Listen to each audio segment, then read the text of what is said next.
This one had the Tupperware party. Next one, this one had the Stanley Home Products party. Next week, this one had the jewelry party. This one, etc. And everybody was obligated to go, in part because they were going to host one sometime soon, and if they didn't go, then that person wouldn't come. So this was an accepted part of Americana for almost 2 decades. It went on all the time in every suburb. It's not that way today, of course, but it was. So if you can make this an accepted thing, whatever your thing is, within a population, that's a powerful, powerful piece of leverage. 30. I'm on your page 48 with the next little list.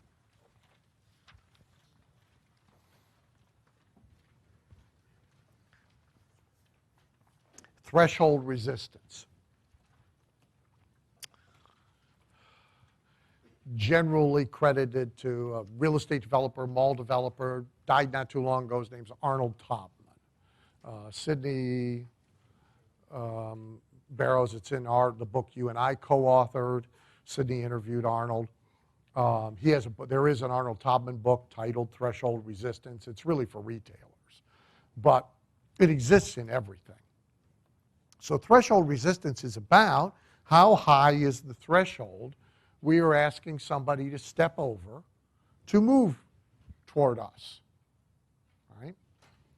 And most of us mess it up because we think we're not scary. So whatever it is that you do it all the time. And long ago, it lost any of its novelty to you, and you think it's as mundane and ordinary as it can possibly be, right? So, like in Larry's business, the financial advisors who go, your business, financial advisors who go, you're a good example, who go and do the free workshop. You know, I always joke, it's for old people, and you stand at the door and you wave a stake, and in they come, you know. Who do these things. Right? They're always somewhat flummoxed that they don't book almost everybody for an appointment. Right? It's mysterious. Because think about it. Somebody had to answer an ad of some kind. They had to register. They had to get in their car. And yeah, a few of them come for the steak and the chicken, but not that many. Because think about how painful this is. So they had to get in their car, they had to go to a hotel or a country club, and they probably don't go there all the time and they don't know where it is, so they had to find it, and that's uncomfortable. And then they had to come in and they had to sit in a room with strangers, with a stranger, and put themselves in a uncertain environment where God knows what is going to happen to me. They had to do all that, and then they don't book an appointment to come in. And the person just did their best dog and pony show, too. So, spectacular. So, like, your numbers are pretty good. I don't remember. But when you do a workshop, what do you book for appointments?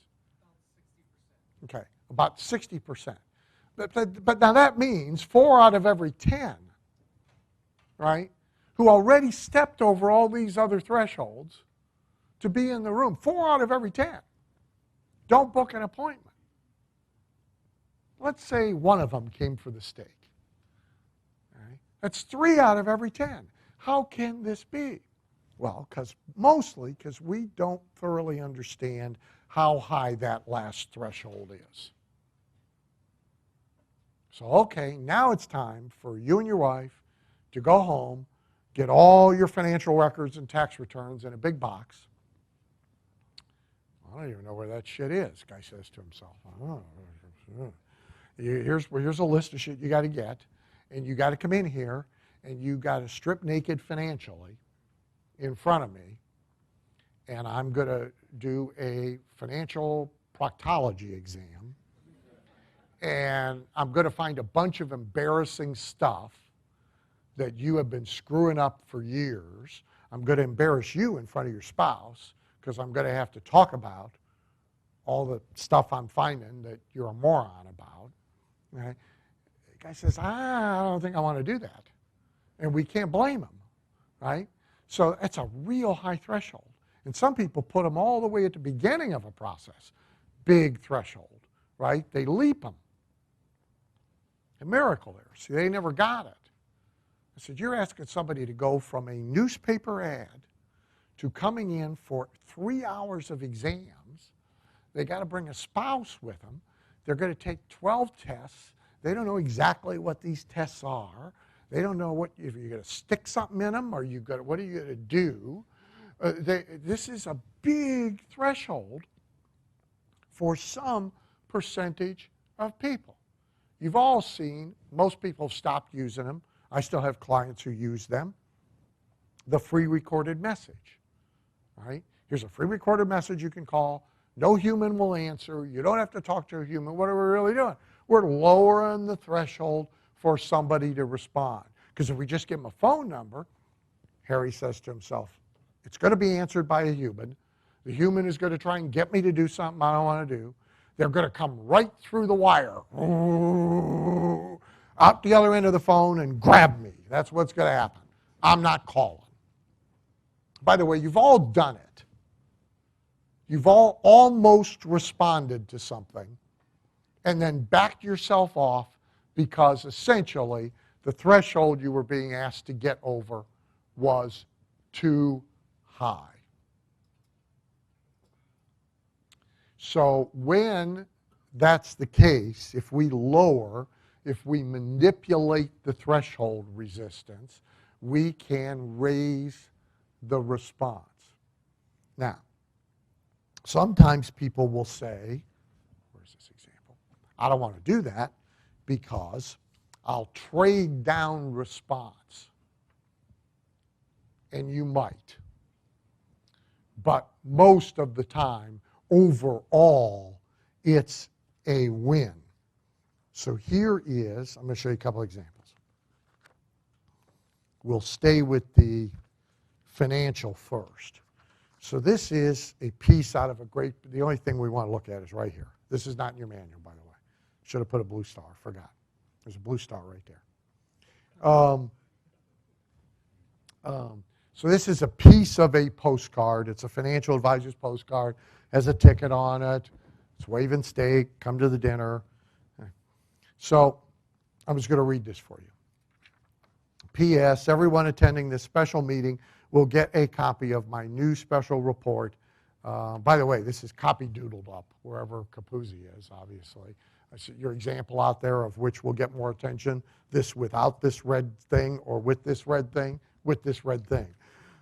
So everyone attending this special meeting will get a copy of my new special report, Sounding the Alarm, Monumental Historical Events in 2013 to 2015 that may endanger retirees' health care, retirement income, and financial security as never before.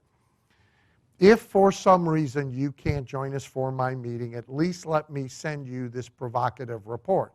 For a free copy of the report, call the office. There's no cost or there's no obligation. There's a website you can go to. I couldn't get her to test the free recorded message, but if I was doing it, I would have driven it to a free recorded message to get the free report. They insisted on taking a call live so they could try and flip them to the meeting because there's this profound belief that if we do this, somebody who would have come to the dinner now doesn't. And they do this instead because it's a lower threshold. And that is actually true. It will reduce, in this case, the number that come to the dinner by about 15%, give or take. However, it'll also create a whole nother list of leads that you wouldn't have got otherwise. And if you know what to do with leads, it's the win. So you don't necessarily have to lower the threshold if you just want to offer optional thresholds. You want to jump? Here's a high one. Jump.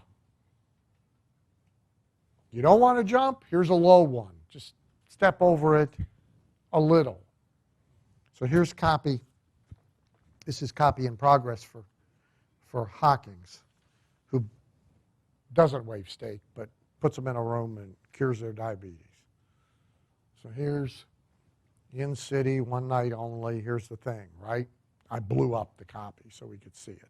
Undecided, go to such and such a website to watch a free video or call, here's a number for a free recorded message.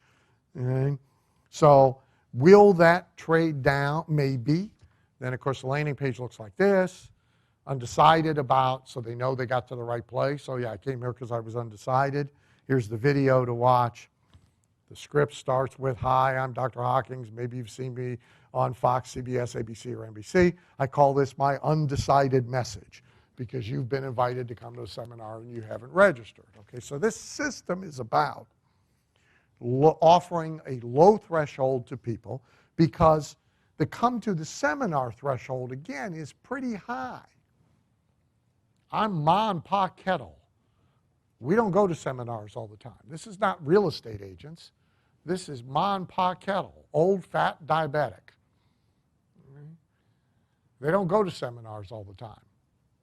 Not a lot, maybe never. This threshold is you're going to come to a seminar. Ooh, I don't even know. There's a seminar. Do I have to wear a tie? What's going to happen? So there's all now kind of negative stuff about seminars, right? The last seminar I was at, the guy bored the shit out of me. I don't want to go to a seminar.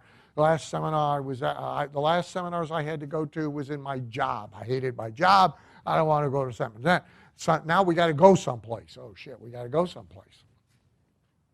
I got to take off, Ma's got to take off her yoga pants, and he's got, he's got to take off his slippers. We got to get dressed. We got to make sure there's gas in the car. It's a big to-do for people. You don't think it is. You go places.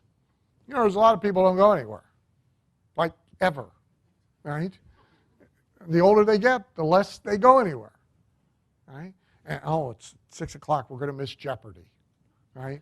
I don't know if I want to. I mean, it's a big high threshold. We got to go to the Holiday Inn. I don't know where the Holiday Inn is. What if it's dark? I don't drive well in the dark, right? What if we can't find our car when we come out? What if we get mugged? What if terrorists descend on the place and blow it up? I mean, I don't know. Then, what's going to happen to us if we go? We're going to be in this room. We don't know this guy. We're not going to know anybody. Are we going to be made to answer a question and be embarrassed? I don't like that. I mean, so there's this threshold's real high, real high. Doesn't feel high to you. Hey, you go to seminars all the time. You go places. You got something to put on besides yoga pants. I mean, it's not a big to-do for you. But it's a big to-do for most people. And we greatly underestimate where the threshold is in everything we ask people to do. Therefore, in almost every case, there's a bunch of almost persuaded. In every case and at every step, there's people who almost did it, whatever it is you were asking them to do. Almost. And there's a lot of them. And so when you figure out ways to give them options that they can move slower and more timidly toward you, you start to scoop them up. Now that's no good if you don't know what to do with leads. Or you won't do anything with leads. Either way, it's no good.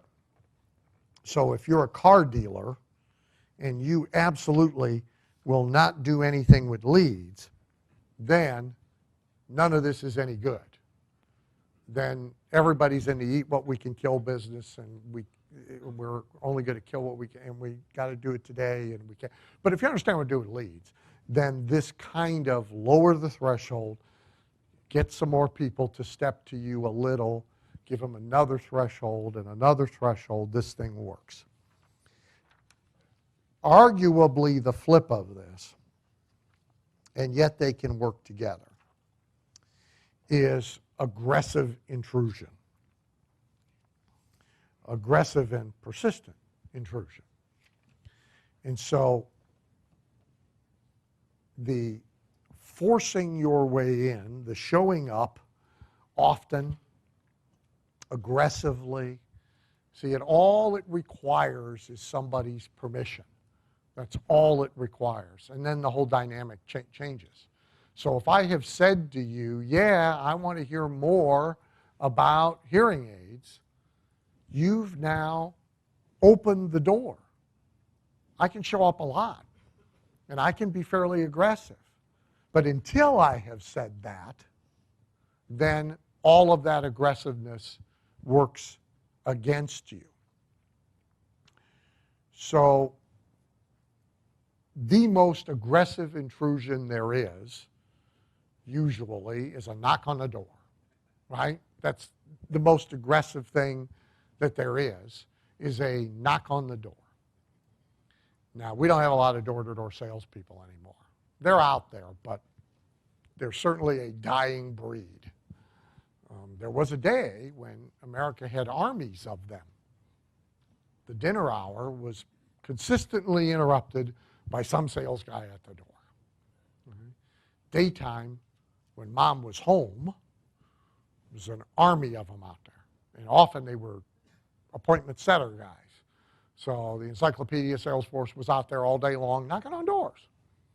And then getting you to agree to let them come back at 5 o'clock when the husband was going to be home and we're all going to sit down and talk about the encyclopedia. This was like armies of them. Armies. Untold numbers. I don't know what they're all doing. I don't know. I have no idea. But I mean, there was a lot of them. The fire alarm business alone at its peak, home fire alarms, had 50 different companies, each one on average with 10,000 reps, running appointments, selling fire alarms. That's a lot of people. And it's pretty much gone. It exists, the shadow of a tiny shadow of its former self. But that was incredibly aggressive intrusion. So somehow there has to be a threshold somebody crosses that makes it now accepted. So there has to be a need, there has to be a desire, there has to be. So the fire alarm guys all moved the crews to wherever there had been a fire. So the minute there's a fire, it's in the community newspaper or it's in your neighborhood, right? So we just had a house burned down last year in our neighborhood. And immediately, starting with Carla, well, do you think we have a good enough fire alarm system in the house? Now, this conversation never occurred. We've been there for 12, 13, 14 years.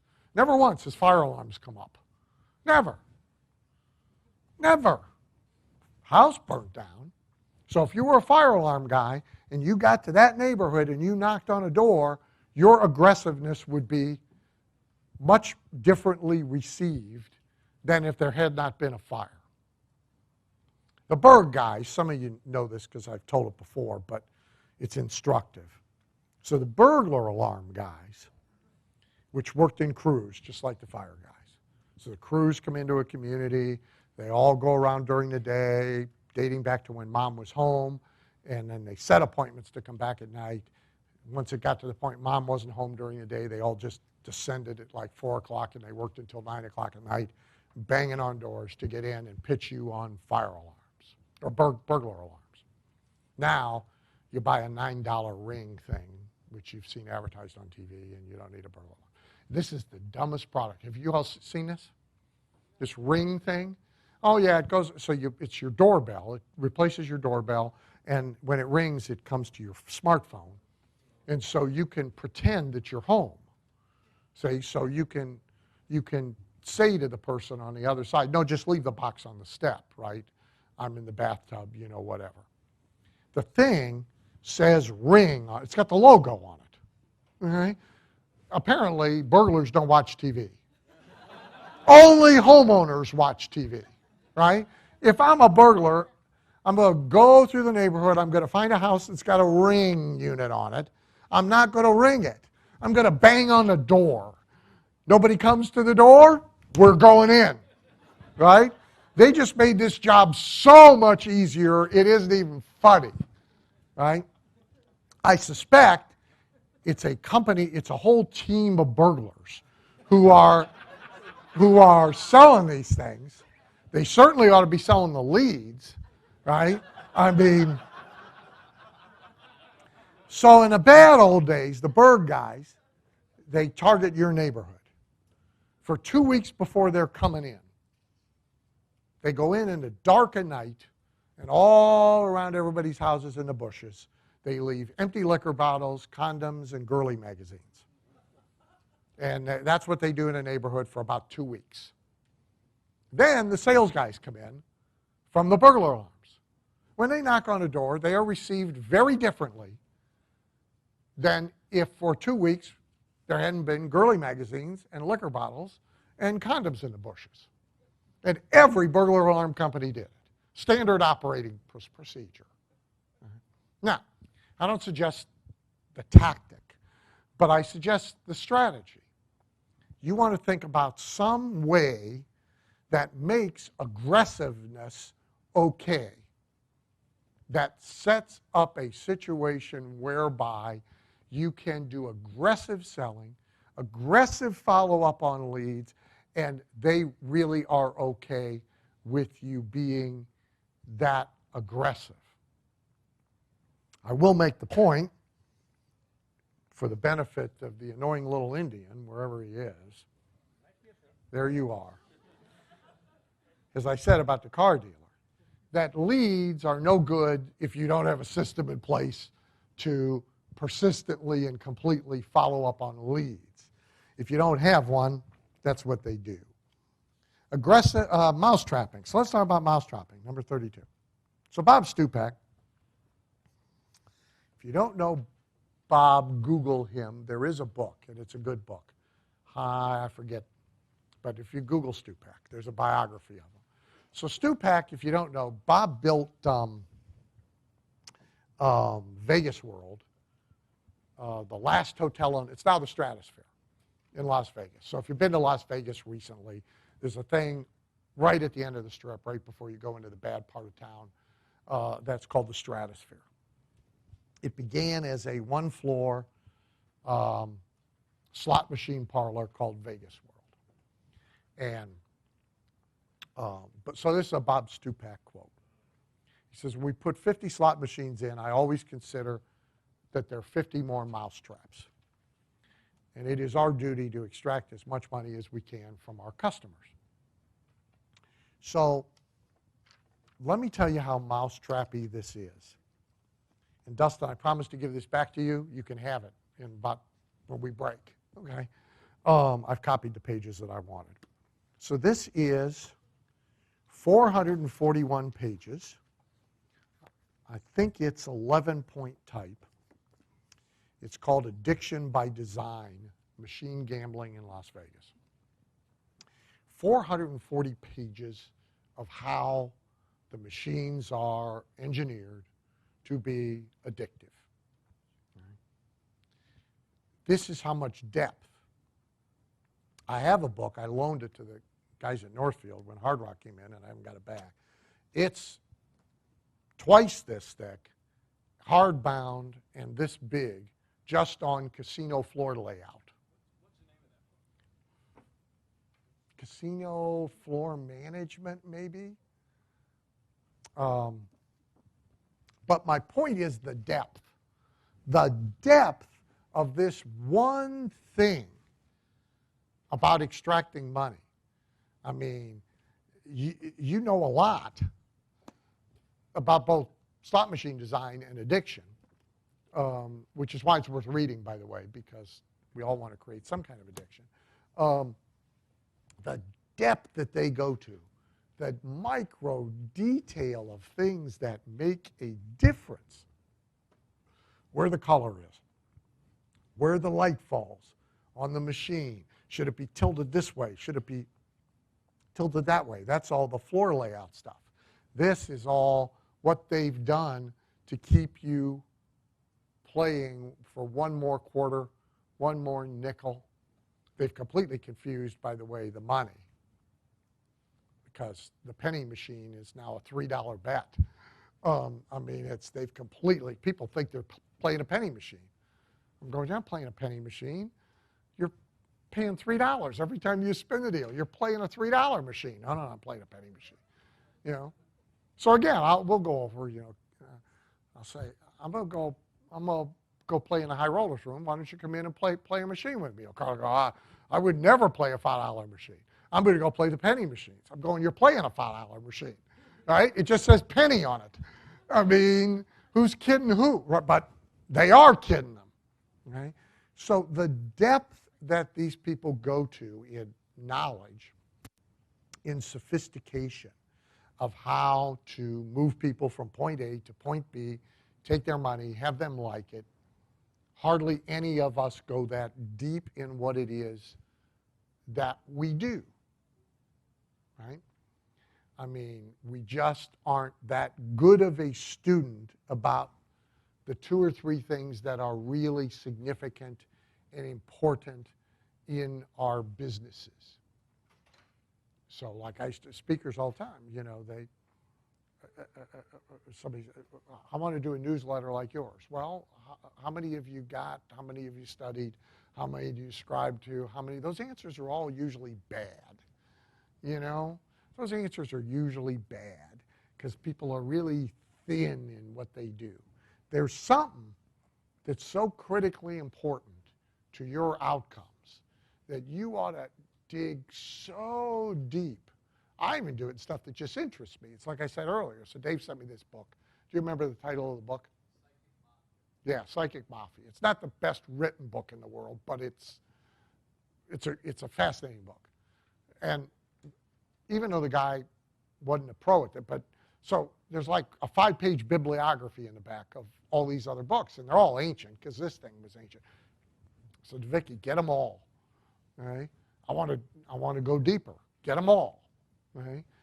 Well, but there's only one copy and it's $200. I don't give a shit. Get them all. And so, and of course, when you buy used books from Amazon, they all come in one book at a time. From all these different vendors. My mailbox guy for 2 weeks is going, "What in the hell are you doing?" I said, "I want them all. I want to dig deep." Most people don't dig deep, and there's a trapping aspect to what it is that you do, so like just order form design, we'll talk about it on the 3rd day in copywriting. Most people, it's an afterthought. Hell, we need an order form, right? It's at least as important as anything else. There's mousetrapping on the order form. There's one big thing I'll show you on day 3 that makes a huge difference. That's a mousetrapping thing on an order form. So most people don't go deep enough. False choices and forced choice. So I'm on your page 50. So I found you an old Al Goldstein quote. You can Google him. Al was an interesting guy.